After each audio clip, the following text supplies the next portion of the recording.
Today, let's talk about how biomarkers of thrombotic status predict spontaneous reperfusion in patients with ST segment elevation myocardial infarction.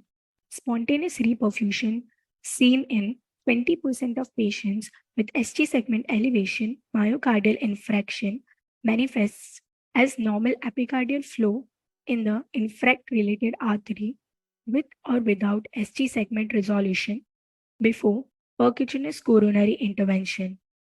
The drivers mediating this are unknown.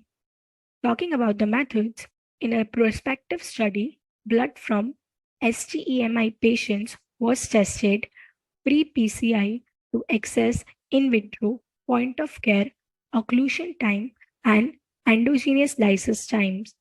Spontaneous reperfusion was defined as infarct-related artery thrombolysis in myocardial infarction flow grade 3 before percutaneous coronary intervention.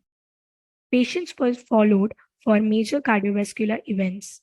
Talking about the results, spontaneous reperfusion was associated with a longer occlusion time and a shorter lysis time, lower troponin, and better left ventricular function.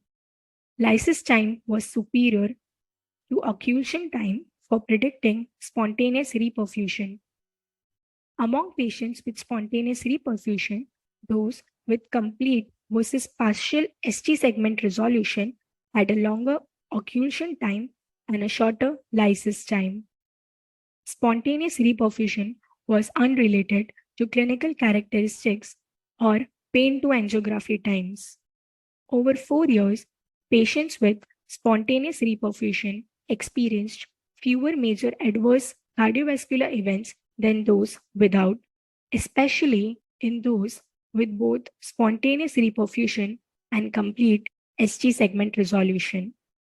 To conclude, a novel hematological signature in ST segment elevated myocardial infarction patients with spontaneous reperfusion, namely decreased platelet reactivity and faster endogenous fibrinolysis relating to smaller infarcts and improved survival.